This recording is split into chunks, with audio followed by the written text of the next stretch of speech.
और चीन की आक्रामकता पर ऑस्ट्रेलिया का भी बयान सामने आ गया है। चीन को रोकने के लिए किसी भी हद तक जाएगा ऑस्ट्रेलिया।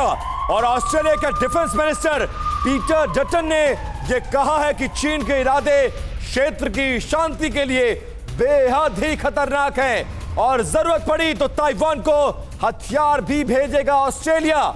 और ताइवान को बड़ी मदद इसके जरिए मिल सकती है अगर यह युद्ध हुआ, क्योंकि चीन को लगता है कि जैसा यूक्रेन अलग पड़ गया है, अकेला पड़ गया है और दुनिया उसका उतना साथ नहीं दे रही है जितना उसने उम्मीद की थी, ऐसे में वो ताइवान पर भी हमला करेगा।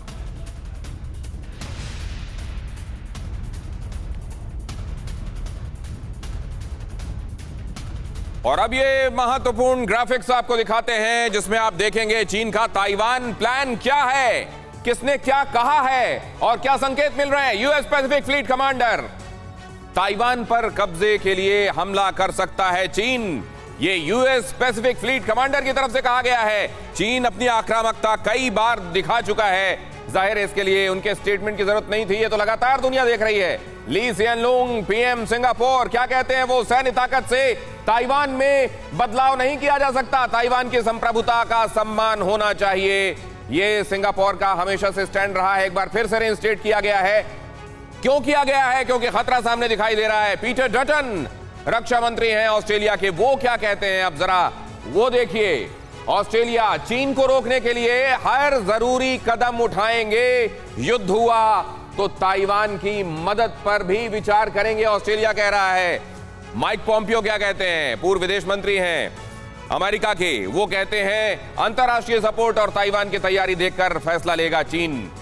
लीजिए, अब यहां पर ताइवान के साथ सपोर्ट है, इंटरनेशनल सपोर्ट है, ये लगातार चीन देख रहा है, लेकिन क्या ये स्टेटमेंट्स किसी चीज को प्रीएम्प्ट कर रहे हैं या चीन को प्रोवोक कर रहे हैं, ये भी समझना होगा।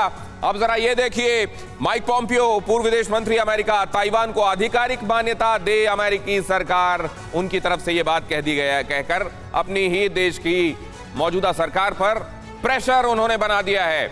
डिफेंस एडिटर आशीष हमारे साथ जुड़ रहे हैं, जरा उनके पास चलते हैं और समझते हैं ये क्या देख रहे हैं आप, आपका तजुर्बा क्या कहता है आशीष, ये बात किस तरफ चल निकली? क्या यहां भी एक बहुत बहुत बड़ा थ्रेट स्टेयर कर रहा है इस जगह से?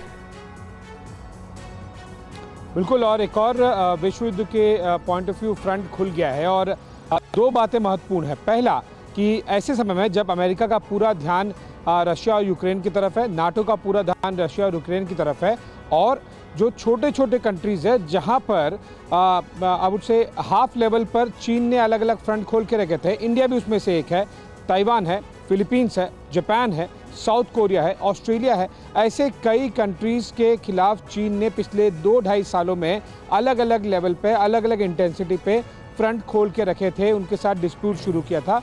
और ये सारे के सारे देश एक साथ में नहीं हैं, ये दो बातें बहुत ही महत्वपूर्ण हैं यहाँ पर, जिस वजह से जो एक्सरसाइज हो रही हैं, प्लानिंग्स हो रही हैं, प्रिपरेशंस हो रही हैं, वो जनरली ये सारे के सारे मिलकर नहीं कर रहे हैं, क्वाड के तौर पे हो रही है, ऑकस के तौर पे हो रही है।